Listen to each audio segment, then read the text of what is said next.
Okay. Something about ice cold beer, really good. But if you want to try something with alcohol content, I would encourage you to try a hard cider. I think those things taste exceptional. Okay, so you want me to throw in my man card if I'm going to try alcohol? There's nothing hard ciders. I mean, very manly. Change my mind. Shout out to Bishop Arts, or excuse me, Bishop Cider Company. That's okay. It's been. Dude, I think it's been.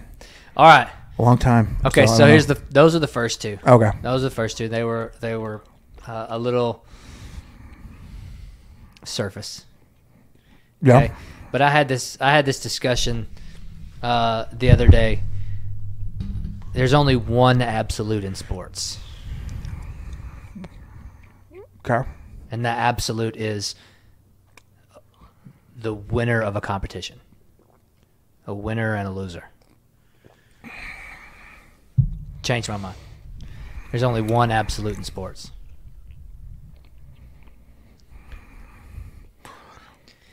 I disagree. Okay. Changed my mind. So I think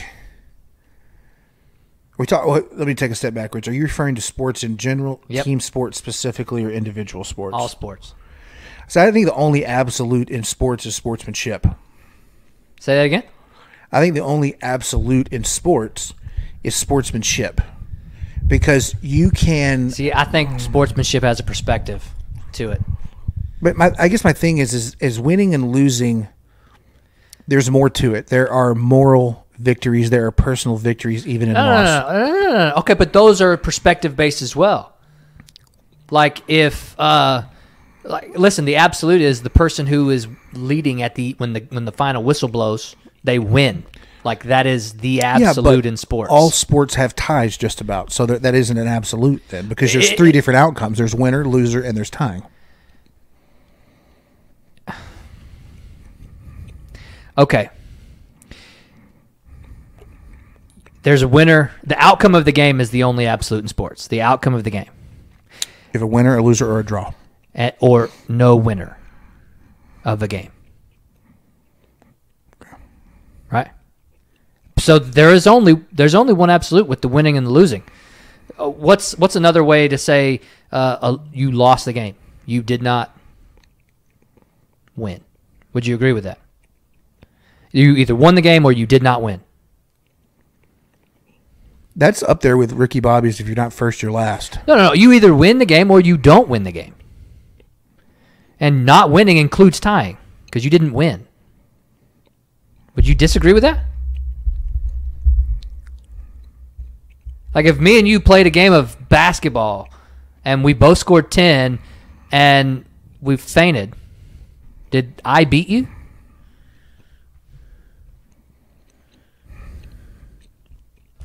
No. You did not win. I did not win. You either have a winner or you don't win. And not winning includes tying. Okay, so... There's only one absolute in sports, and that is the result of the game. You either win or you don't. There's only one absolute in, I guess, scoring a game. I would agree with you on that. What's the purpose of sports if there's no score? That's okay. Well, sports don't exist unless there is a way to measure the game. We didn't gain what we gained playing sports growing up. Okay. What we take with us has nothing to do with winning or losing. Yeah, but that's not an absolute. But you just said, what's the point of playing a game outside of that? What's the point of creating the game and therefore playing it? You're not going to create a game that's not going to be played. Agreed? Like, I mean, listen, you can create a game all day long and nobody play it. But what are you doing when you create the game? You're creating a way to determine the end result of the game. Well, I think this goes back to our epic winner's mentality. Season 3. What I'm saying is, I'm thinking that there's only one absolute in sports. Let me give you an example. I agree with you. My perspective though is like how you play the game is the absolute. But that's the singular unifying, the singular constant when you're talking about competition is how an individual goes about doing it. But that changes. That changes on a variety of factors. You can't always give the exact same effort in every single game. You can't do it. Look at the finals game where Pippen had the back injury. He had a mentality that was unmoving, but he did not have the physicality to back that up. Yeah. Whereas in every other game, he was able to give 110% both mentally and physically. In that game, but he did give 110% of himself. Oh my God. Okay, whatever. But what does absolute mean? What does absolute mean? I'm saying I don't see winning and losing as being the only two outcomes. I think winning and losing is very relative unless you're talking to the scoring of the game. Okay, sports don't exist without a score. Move on. Move on. Move on to the next topic of disagreement, if you disagree. You don't have a sport unless there's a score. Dude, listen, I'm not saying that there's not scoring in sports. I'm just saying I don't view winning or losing as absolute. Because I think there's other outcomes. There's winning, there's losing, there's a draw. And I don't think that those are the only... Okay, let me give you the only deliverable or the only outcome you are working towards. I'll put it that way. Let me say that the first person I had this discussion with, Lauren, she said, what about statistics? Because she's not jumping into this philosophical version of this conversation where sports means life, which is where you're at right now. Yeah, I've always been there. Yeah, but I'm just talking about when you play a game, there's only one absolute. You're going to walk away with a lesson that's different than the lesson that I'm going to walk away with. But absolutely, at the end of the game, there is either going to be someone who wins or someone who doesn't win. I know, but I'm saying that that's what an absolute is. An absolute is something that's irrevocable. I'm saying the score is arbitrary, though, because I'm saying there are people that walk away gaining much more in a loss than people do from winning oftentimes. But that's not absolute. That's not absolute. It may be absolute for you, but it's not absolute for the sport. In sports, I didn't say for you in the game. Well, I don't know how else to describe it. I'm just saying the way my mind works. Okay. Is I don't see winning or losing as being the only two outcomes in a sporting event, and I don't see those as being absolute because of how relative I think those two things are. I think it's arbitrary. Okay, let's put it in terms of rankings. Yeah. Who's the best team in the 90s in basketball? Well, see, that's all relative too, because then you break. That's why I hate these sports debates that take place on all the different sports shows, especially more so now because there's nothing really good to watch sports-wise. Okay, what was the best sports franchise in the 90s in basketball? By what measure? Because that's what everything goes by now. Is for every argument you make, I can make a counterpoint because I'm going off another data set. Okay, it's all relative. Tell me another organization in the 90s that was a better organization than the Bulls. And give me data that makes that up. I'll give you one piece of data. Hold on. They won 6 championships. They appeared in 6 championships. If they were in the championship, they won it. They're the best organization in the 90s in the NBA. But some could argue that they were not the best organization. They had the best outcomes. There was dissension within the ranks. There was problems with the management. Yeah, I mean, you had contract disputes. Despite that, they still did what? I said they had the best outcomes. Despite all that, they won. I said they had the best outcomes, but I'm not saying they were the best run organization. Did they make the most money out of all other franchises during that period of time? I don't have that data. Did they sell the most tickets? I don't have that data either. Was their merchandise sold more than any other ones? I don't have that data. What is the measure that measures quality of a franchise? Like, what's the football franchise that everybody hates right now because they're winning? Well, but that's not the only thing that those folks are out there doing. It's also a business. So you can have an organization that outprofits every now and then one. I'd like for you to answer a question. How am I not answering a question? You're diverting to a different point. No, I'm not. Almost every single time. How am I diverting to a different point? I said, who is the franchise that everybody hates right now in football because they are winning all the time? Okay, yeah, New England Patriots. And you said it's not about that. It's about this other aspect of the organization. You diverted to a different point. Well, I'm just saying they're not, by certain definitions, they're not the most successful. They're not the best NFL franchise right now. What is success in sports? Well, it depends on the lens you're looking at. Give me a lens. Give me a lens. Well, who's winning the most or who's making the most money? So your very first lens was who's winning and what generally pays the high salaries. What's generally the number one underlying reason for a large bankroll? Dallas Cowboys are the Generally, wealthiest sporting organization in the world, and we haven't won a title in over 20 years.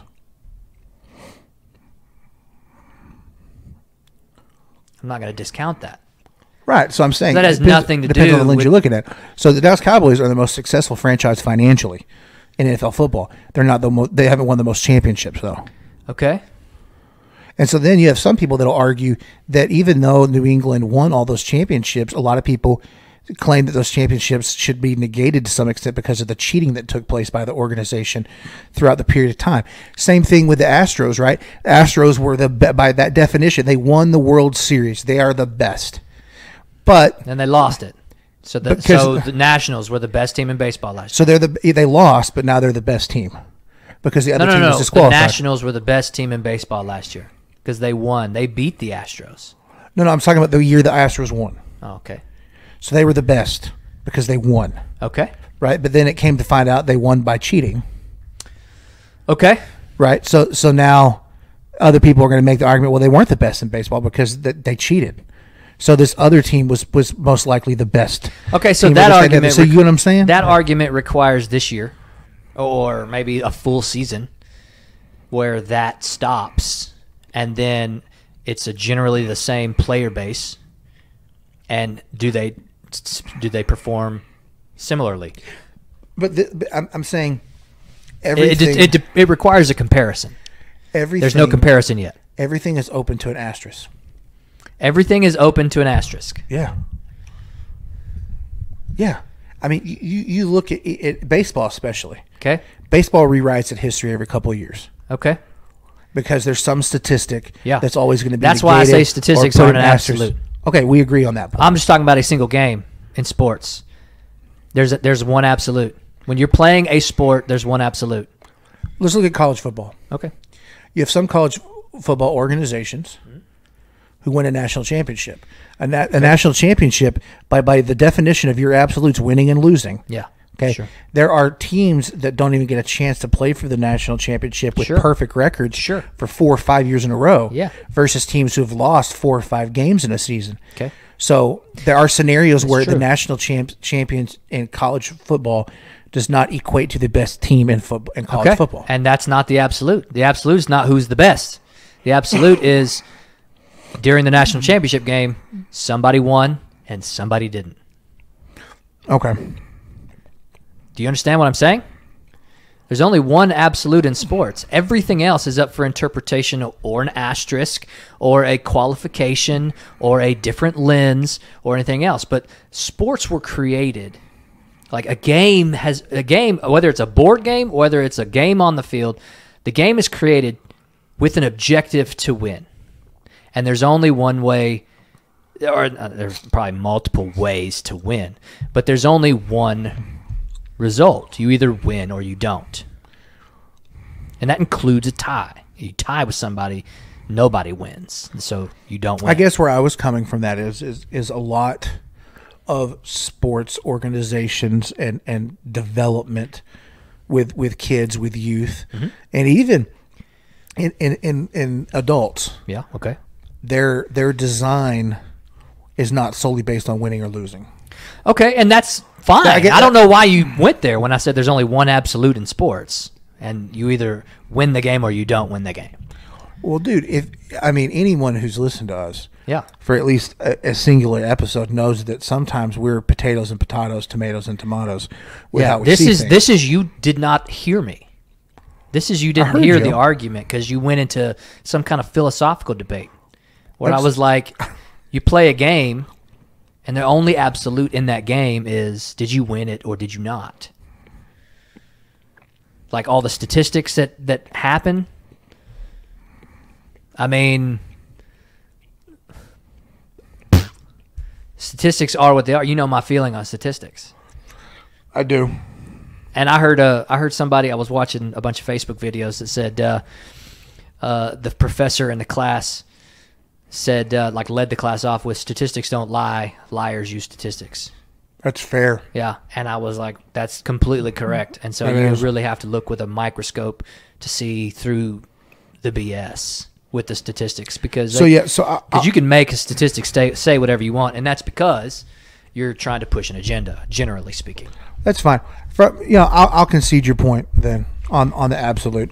Not how I interpreted the meaning of the question. So okay.